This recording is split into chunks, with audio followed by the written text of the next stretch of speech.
let's move on to the next oration, Dr. H.L. Trivedi oration. Now I invite the speaker, Dr. Stephen G. Tullius, for the Dr. H.L. Trivedi oration, Organ Allocation on its way to closing the gap between supply and demand. May I invite the chairpersons for the oration, Dr. Sunita Trivedi, Dr. Jayaprakash, and Dr. Vivek Kote. Over to the chairpersons. It's a pleasure to be here in this meeting. It is the first H.L. Trivedi oration in the Indian Society of Organ Transplant. Dr. Trivedi was my mentor, and I spent 6 weeks of time at Ahmedabad during my DM program as a student. Dr. Trivedi is most humble person, and he dedicated his life towards the development of organ transplant activity in India. He is a pioneer in transplant medicine. ISOT honored itself to honor and permitting the oration in the name of Dr. H.L. Trivedi. Orator is Professor Stephen Tullius. Stephen Tullius comes from Boston, where first successful kidney transplantation was done in identical twin in 1954. Short while, Dr. Vivek Kote will introduce Dr. Trivedi and Dr. Stephen Tullius. Now I humbly request Madam Trivedi to give her word of blessing to us. Over to Madam Trivedi, please. Thank you, Professor Jayaprakash sir. Today we have Madam Sunita Trivedi, wife of Dr. H.L. Trivedi sir. I request Madam for his words of blessings. Professor H.L. Trivedi is also founder of ISOT and first president of ISOT. I am happy to learn that ISOT has started Dr. H.L. Trivedi Oration this year with support from Ahmedabad Nephrology Forum and his students. Professor H.L. Trivedi is fondly called father of transplantation in India for his pioneering work of transplantation in services, education, and research. I am very proud of Professor H.L. Trivedi for his excellent research work for transplant tolerance. He has more than 2,700 patients without conventional immunosuppression. I have no doubt that all the ISOT members and students of Dr. H.L. Trivedi would take his work, including groundbreaking work in transplant tolerance, forward in coming time. I am happy to learn that Dr. H.L. Trivedi Oration 2021 will be delivered today by Professor Stephen G. Tullius, Chief Division of Transplant Surgery, Director, Transplant Surgery Research Laboratory, Brigham and Women's Hospital, Professor of Surgery, Harvard Medical School, and Executive Editor, Transplantation.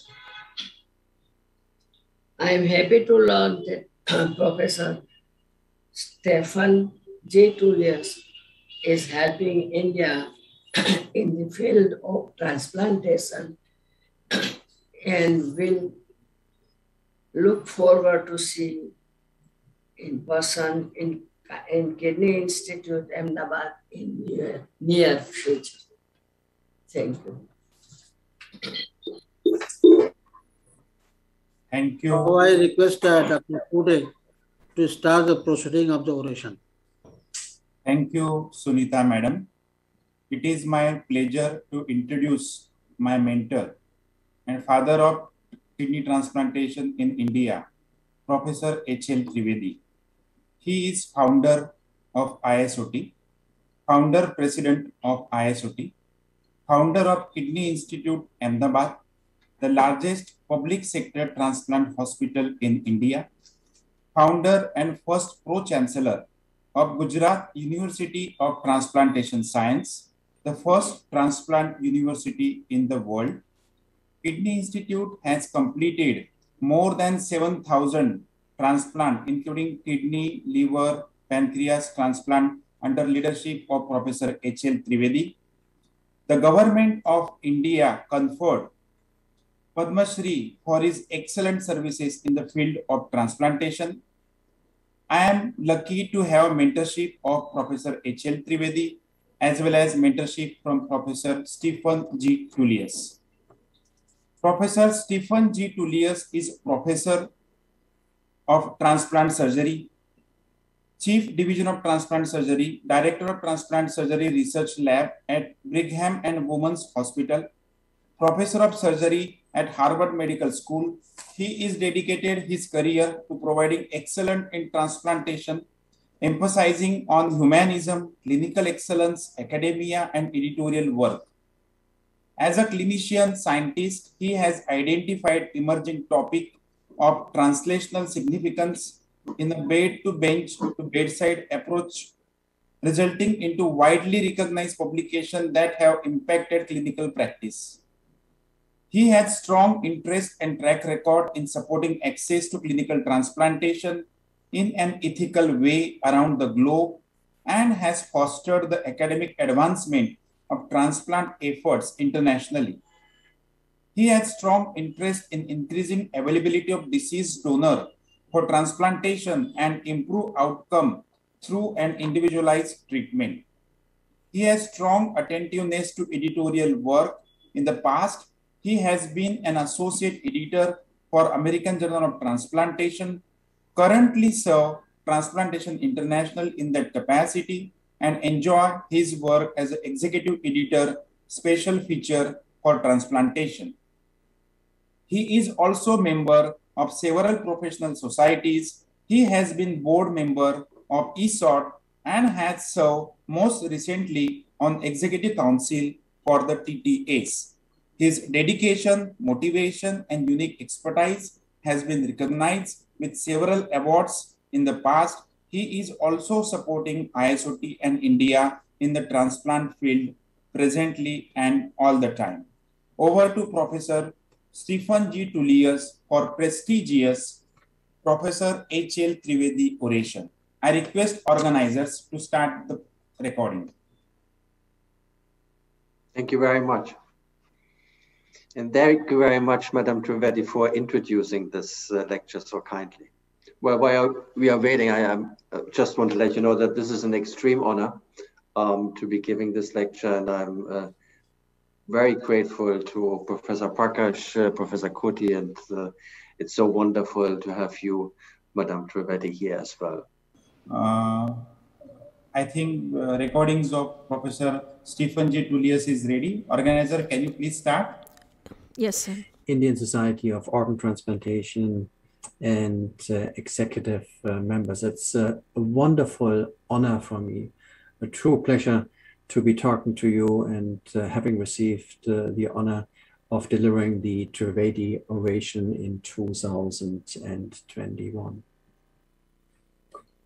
Professor Trivedi was such a pioneer and monumental figure in the organ transplant movement and advancement in India. There are countless achievements that we see from his side. He was the founder and the director of the Institute of Kidney Disease and Research Center and the Trivedi Institute of Transplantation Science. But most important were his principles, the pillars of his work: service, education, research.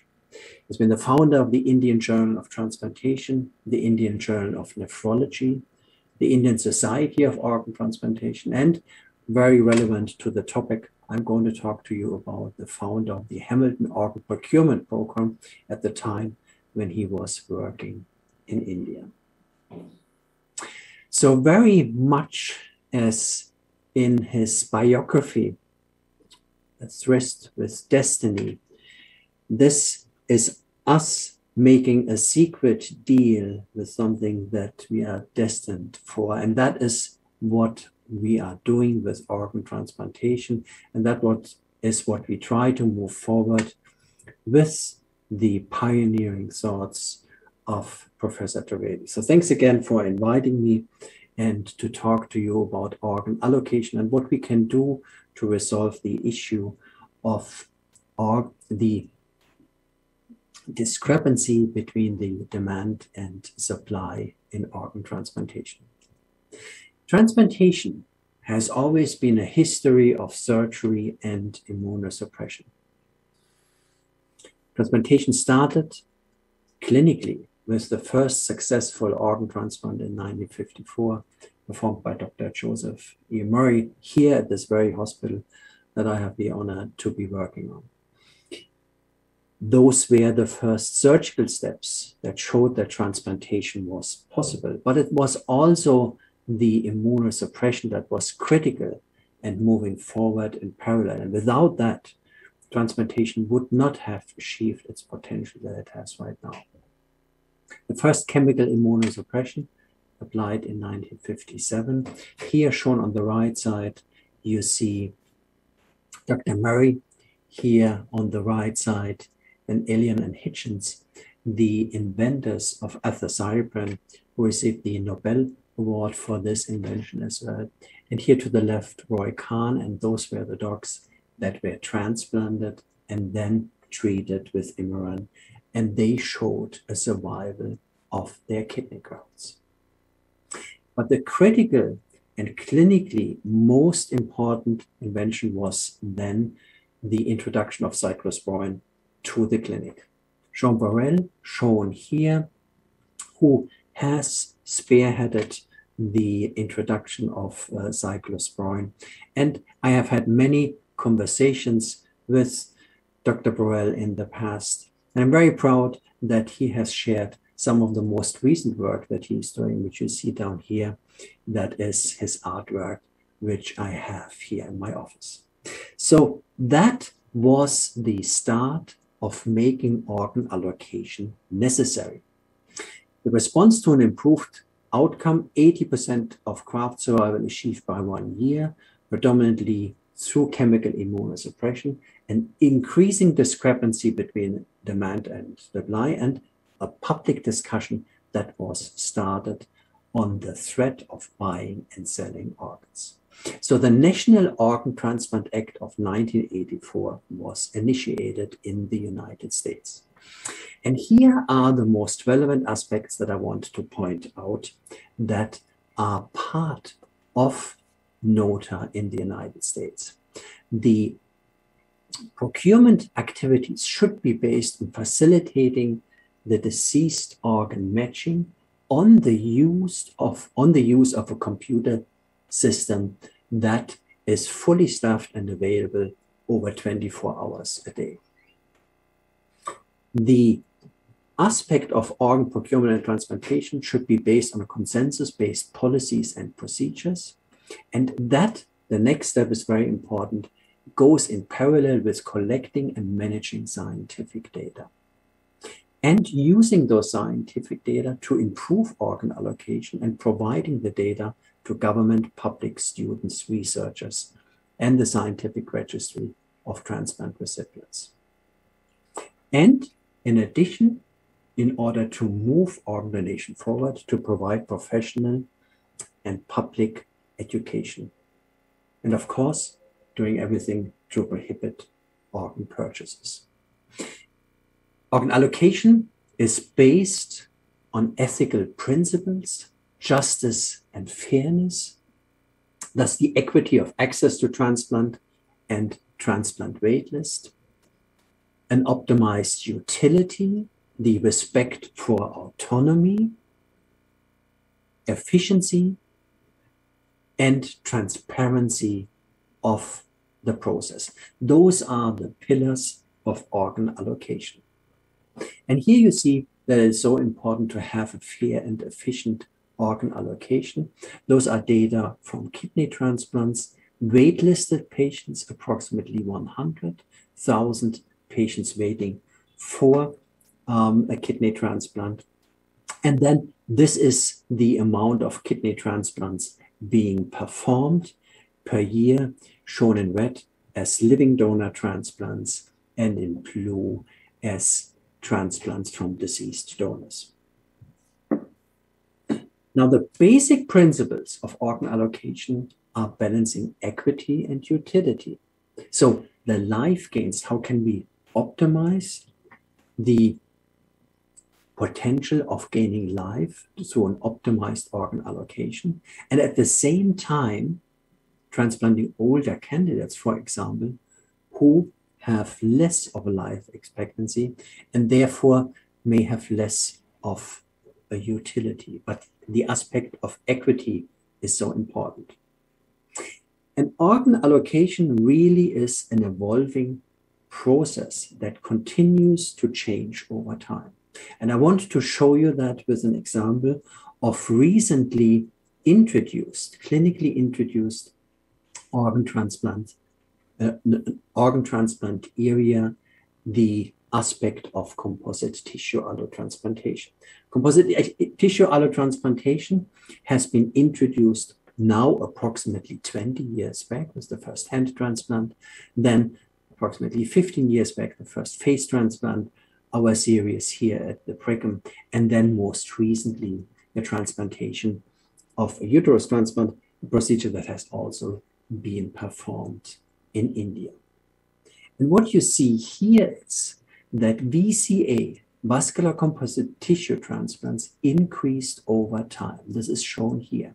You see here in the different colors depicted the different types of composite tissue allotransplantation. And why is that important?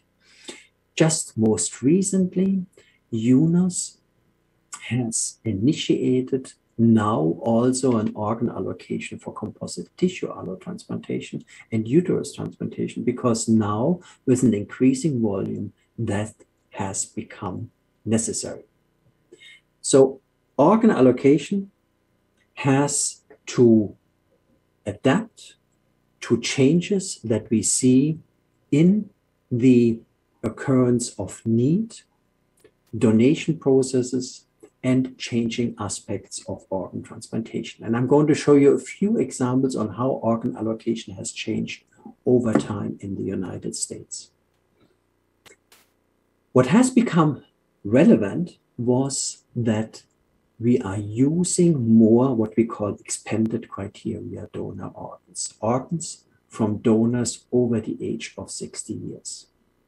They had been in a previous adaptation of organ allocation coined expanded criteria donors. Based on those criteria, donors who are older than 60 or older than 50 years plus 2 out of the 3 criteria.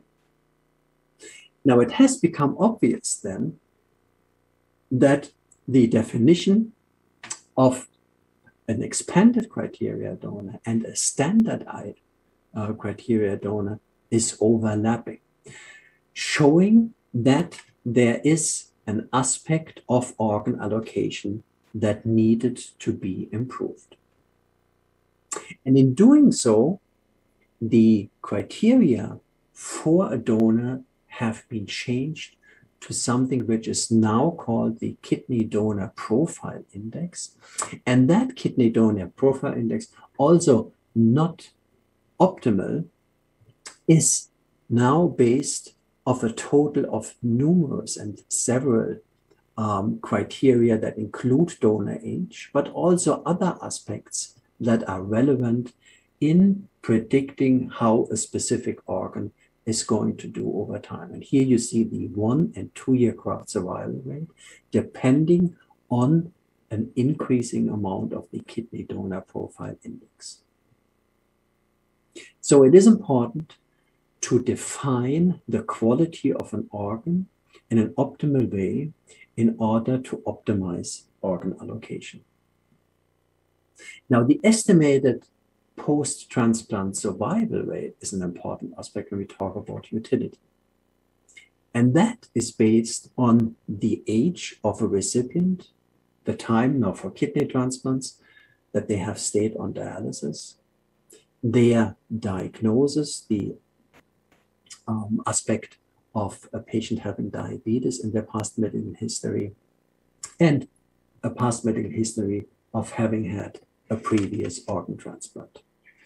And what you see here is that there is indeed, according to the estimated post-transplant survival, a very different expectancy of patient survival times. And that is an important aspect that needs to be part of an optimized organ allocation process. So with that, the new kidney allocation system, CAS, has been developed.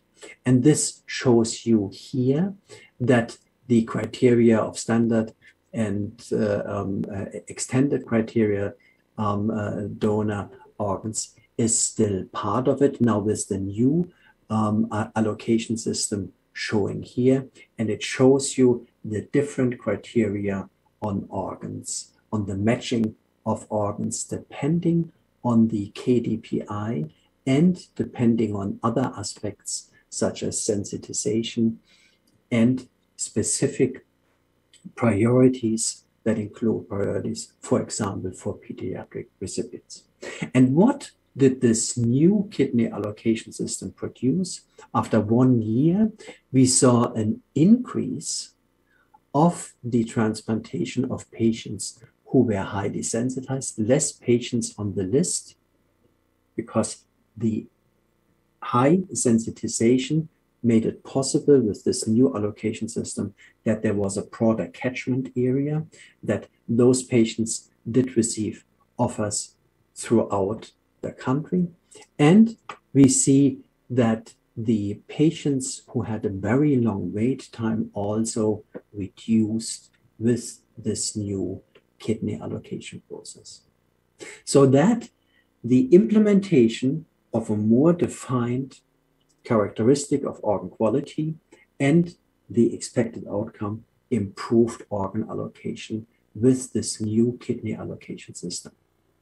Now, organ allocation is a very complex aspect. It depends on demand, it depends on patient factors, it depends on the organ supply. And as said earlier, if we were in an ideal world where we had an indefinite supply of high quality organs, we wouldn't need to have any organ allocation. We could take organs just from the shelf. So it is therefore important for a country like the United States to look into geographic disparities and geographic differences. So if you look, for example, in the entire United States, you see that there are areas of low incidences of end-stage renal disease, medium incidences of end-stage renal disease, and high rates of incidences of end-stage renal disease. Thus, those areas are of higher demand. And at the same time, you see that kidney donation rates are not equal in the entire United States. There are areas with high donation rates, areas with low donation rates, and areas with medium donation rates. And therefore, one needs to adjust the geographic distribution of donation rates and the need for transplantation. Now, what we had before in the organ allocation, that organs were predominantly distributed initially by region. The entire United States has 11 UNOS regions and approximately 54 donor service areas. So the organ that had been donated in an area of New England was initially distributed in New England. And as this was a regional distribution, it did then not necessarily address the geographic disparities that we see. So in order to address this, and rather not go by the random distribution of regional organ procurement areas, acuity circuits have been developed that did distribute organs from the donor hospital in a concentric circle around the donor hospital that was either 150 or 250 nautical miles. So that was an approximation to go away from the random UNOS region to a more broader circle around a donor hospital that will then distribute an organ. However, you will see that this is also not necessarily an optimized way to do this. Again, we have areas with where we have the given transplant center being in proximity to the donor hospital, and still there will be an aspect of that not really reflecting an optimized allocation, because the recipient may just live outside of the 250 nautical mile area and therefore not receive an organ offer. So what has been done then as a consequence of going away from having strict allocation circles and distance points was a concept that has most recently been implemented, and that is the concept of a continuous distribution. So can we find ways of optimizing the organ allocation through a computer system that will implement both the distance from the donor hospital, the acuity of a patient in need for a transplant, and then making this process as just and fair and equitable as possible. And I'm going to show you here an aspect on how we need to think about a continuous distribution of organ allocation. So a computer system will make it possible that we can, and that can be organ specific, that we do assign a certain percentage and a certain rank of certain attributes that will define organ allocation. A certain attribute to wait time, medical urgency, the expected survival criteria, the blood group of a patient, sensitization, the necessity to meet the need of pediatric recipients, and other aspects as well. And you have to look at it a bit like the report card of a student. The report card of a student will be based on the contributions a student did bring into a class that consists of homework, that consists there is some technical issue, that consists of an exam that has been made, that consists of specific tasks that have been part of the class, that then all will form the final result of a grade that a student will get. And this is shown here. So we can take the aspects of medical urgency, placement, outcomes, and patient access brought together and equally distribute them and come up with a score, or we can weigh them in a different way and come up with a ranking of the patient as well. And that is shown here. And this is the concept of continuous distribution that is the goal of organ allocation in this country. Now, I mentioned earlier that organ allocation is only there because we do not have enough organs going around. If we had an organ in a shelf, then we wouldn't need to have any organ allocation. And I think, and that goes back to Dr. Trivedi's pillars, his pillars including service, education, but also research. And what can we do to increase the availability of organs? Now, if we go and do an analysis, at least here in the United States, based on the UNOS data, and look into the potential of organ donors that have not been realized, then you will see that in the age group of older donors, 50 to 75, we have more than 22,000 unrealized donors. That is a huge amount of donors. And why don't we take those donors? Why don't we consider those donors? Because we are concerned of aspects of organ aging that broadly impact the organ quality, as seen here. Several changes of aging impact organ quality. So what opportunities do we have to improve organ quality ex vivo? And that has started very early on with organ perfusion devices that were already around in the 50s and 60s. They were very cumbersome, broad, and they couldn't be used well. And what we see now, that we have portable perfusion devices and we can treat organs ex vivo. And what can we do with treating organs ex vivo? Will we be able to live up to a vision of rejuvenating organs?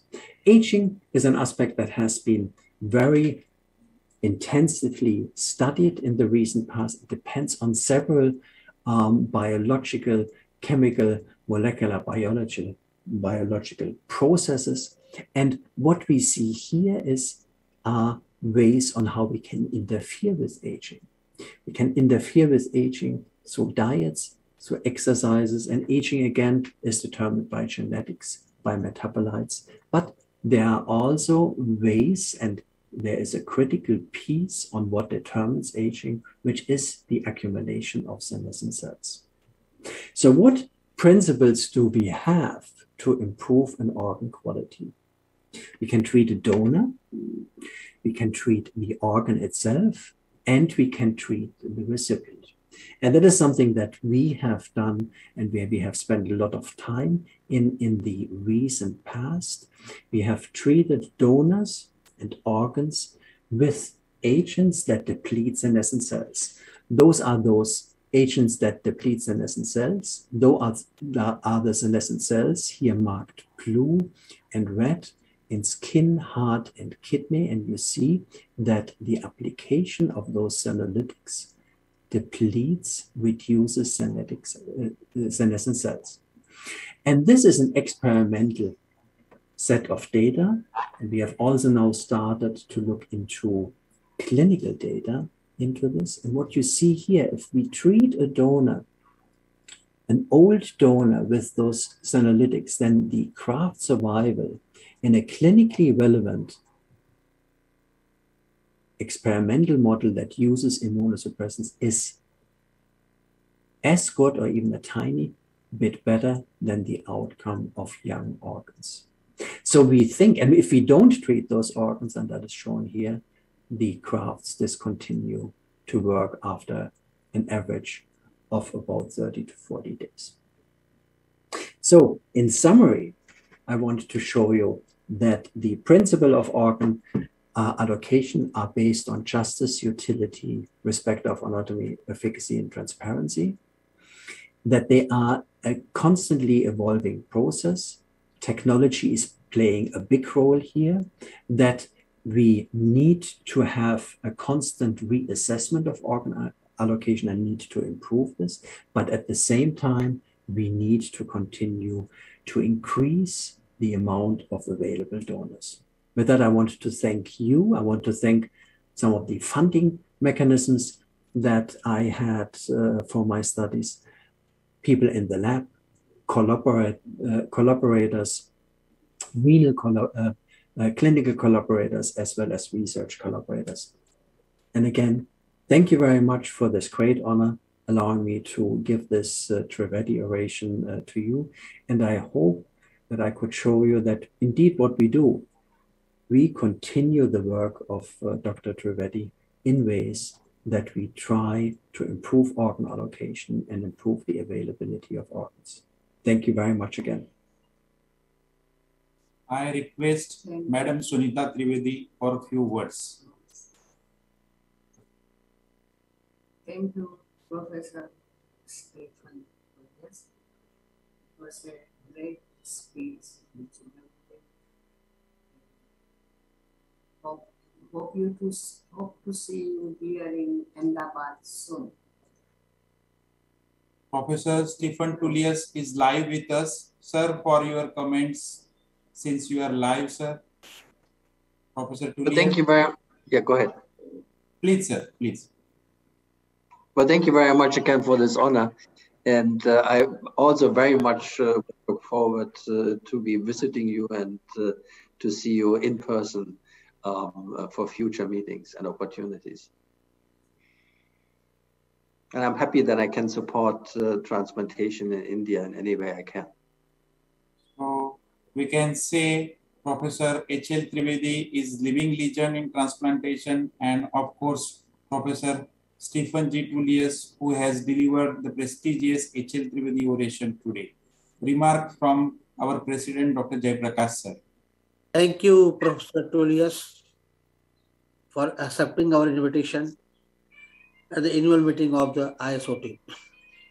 Your deliberation was wonderful on organ allocation, the way to reduce the gap between the demand and supply. We know the demand is too much and supply is less.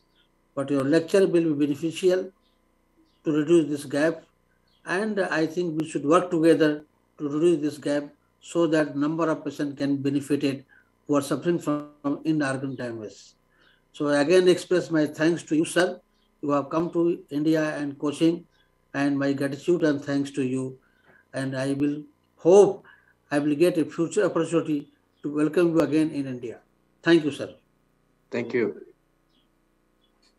India has performed around 62,000 transplants from 2013 to 2019, 85% living donor and 15% deceased donor. Hopefully, with your ongoing guidance, we will be able to expand deceased donation in India in the coming days. With this, I thanks Professor Stephen J. Tullius. I thanks Madam Sunita Trivedi, Dr. Jayaprakash sir for this prestigious Dr. H.L. Trivedi oration, and I hand over mic to organize. Thank you. Thank you. Special thanks to Dr. Stephen and the chairpersons.